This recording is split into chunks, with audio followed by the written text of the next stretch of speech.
Xo'sh, Selena Gomez va Justin Bieberning munosabatlarini analiz qilish orqali nega insonlar uzoq yillar davomida qurib kelayotgan munosabatini emas, balki kechagina tanishgan insoni bilan juda tez va qisqa vaqtni ichida yana ham jiddiylashib ketib oila natijasiga chiqishi mumkinligini analiz qilib bermoqchiman va bu uchun bizga Selena Gomezni, Justin Bieberni, Hailey Baldwin va Selena Gomez va Justinni juft matritsasi kerak bo'ladi. Xo'p, birinchi o'rinda bugungi mavzuimizni asosida deb nimani ayta olaman? Bu naqadar insonlar prioritet va maqsadlar jihatidan bir-biriga mos kelishi. Bu munosabatlarni, har qanday sog'lom munosabatlarni fundamenti psixologiyada. Nega? Agarda ikkita insonning maqsadi bir va shu maqsadga birgalikda bir-birini tushungan holda harakat qila olish, bu sog'lom munosabatlarning belgisi. Ammo afsuski, karmicheskiy munosabatlarda bunday holat kuzatilmaydi. Aynan buni teskarisi bo'ladi va juda ham ko'plab muammolar keltirib chiqadi. Va aynan shu narsa Justin Bieber va Selena Gomezning munosabati 8 yil munosabatda bu insonlar bo'lishiga qaramasdan baribir jiddiy yoki rasmiy tusga kirmaganining sababidir. Mana, insonlarning munosabatdagi eng birinchi o'ringa qo'yadigan narsasi munosabatda o'z juftidan nima qidirishi va u inson uchun realni muhim bo'lgan narsa nimaligi, ya'ni prioriteti nimaligini biz albatta shaxsiy matrisadan juda osonlik bilan bila olamiz. Misol uchun bu holatda qarang. Justin Bieber xarakter jihatdan judayam matritsasida ko'rinib turibdi, o'zgaruvchan tabiatga inson ega shaxs. Judayam o'zgaruvchan va emotsional bo'lgan insonning matritsasi bu. U o'zgaruvchan, yana undan ham tashqari ochiqchasiga o'tirib sog'lom muhokama qilish, unda munosabatdagi 9-energiya bo'yicha judayam bu insonga, bu erkakka og'ir. U ochilib, ichidagini to'kib, muammoni sog'lom gaplashib olish va birgalikda maqsad qo'yish bu insonni minusda qo'ldan kelmaydi. U juda ham emotsional va aynan uni tushunishlariga va qo'llab-quvvatlashlariga muhtojroq. Bu inson munosabatda mas'uliyatni o'z bo'yniga ola olmaydi. Hattoki kelishish ham juda qiyin. Selena Gomezda prioritet aynan nimada? Selena Gomezda prioritet aynan birgalikda maqsad qo'yish, birgalikda harakat qilish, aniqlik, ravshanlik va munosabatdagi ishonch.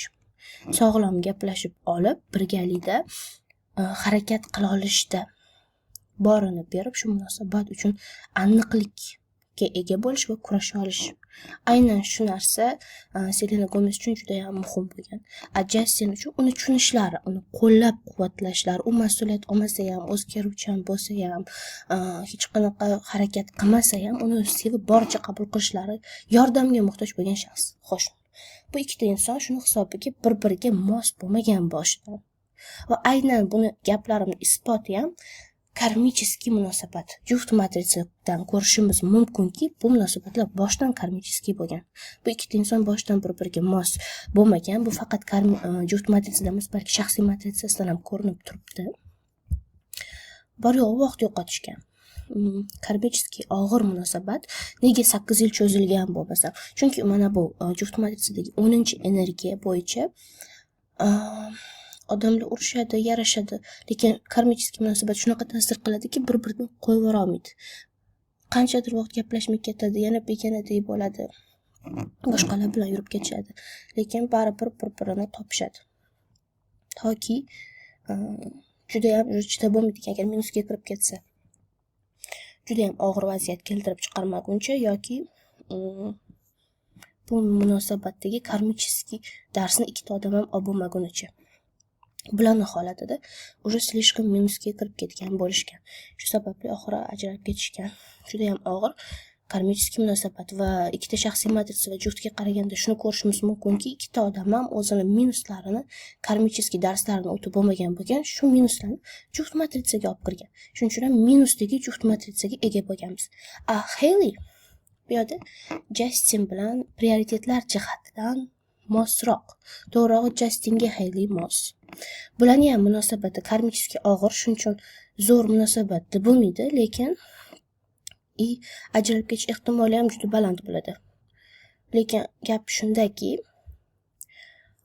Haleyni matrisasidagi aynan munosabatlar zonasidagi 12-energiya shuni aytadiki bizga, bu inson munosabatda borini beradigan inson. Olotgandan ko'ra ko'proq beradi. Aynan Jastin xohlagan qo'llab-quvvatlash, hech evaziga hech narsa olmasa ham borini berish, mehr-oqibat tushunish, jabrdiyda va bo'lib tursa ham qutqaruvchi pozitsiyada munosabatda bo'lish. Va bu gaplarimni isboti ham internetda juda ko'p, bularning munosabati haqida hali informatsiyalarni qo'yib boraman. Haqiqatan Haley qutqaruvchi pozitsiyasidagi спасатель, жертва спасатель sindromidagi munosabat qilayotgan ikkita odamlar bular. Shuning uchun ham bular o'sha momentda Haley Jastin uchun Selenadan ko'ra mosroq, baxtli bo'lish imkoni bor bo'lgan insondek tuyulgan. Lekin bularda ham karmический munosabat ko'proq muammo keltirib chiqarishi mumkin. Endi ikkinchi mavzuga o'tamiz. Benni. Shuncha erkaklar turib, shuncha mashhur yorqin yulduzlar turib, lekin Selena Gomez Benni Blankani tanlagan. Bunga sabab Benni Blanka matrisasidagi 7-energiyani serdochkani tagida turgan ko'rasizlar. Itagir Selenani ham munosabatlar zonasida 7-energiya turibdi. Bu degani ikkita inson bir xil prioritetga ega. Mana nega bu mavzuni prioritetlar deb nomlash mumkin. Ikkalasi ham ochiqcha gaplashib olish, birga maqsad qo'yish, harakat qilish va munosabatga jiddiy qarashga tayyor bo'lgan insonlar. Mayda-chuyda narsalarni deb urushmaydigan, plyusda albatta. Va ikkalasi bir-birida shu narsani topgani uchun ham birga hozir har qanaqa to'sqinligiga qaramasdan bir-birini qo'llab-quvvatlab, o'sha ham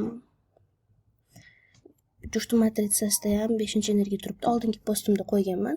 Traditsion oila, ya'ni haqiqiy oila qurishga harakat, jiddiy yondashish va juda ham qisqa vaqt ichida oila qurib, munosabatlarni rasmiylashtirishga harakat qilish bo'ladi deganman. Именно shu narsa bo'lyapti. Juft matritsa plyusda o'ynayapti va Selena Gomez bilan Benni Blanka 2024-yilda уже unashtirilgan. Chunki prioritetlari ham hamma narsasi mos tushadi va bu munosabat karmический emas. Shunda bu mavzuni biz bemalol karmический munosabatlar hayotdagi ta'siri va avvalambor prioritetlarni o'rni degan narsani oldinga suramiz. Nima desam bo'ladi? Bu insonlar bor yo'q odam o'ziga mos insonni tanlaydi, o'zi bilmagan holda. Nafaqat o'ziga mos, balki prioritetlariga to'g'ri keladigan insonlar. Bularning vaziyatida ham xuddi shunaqa holat bo'lgan.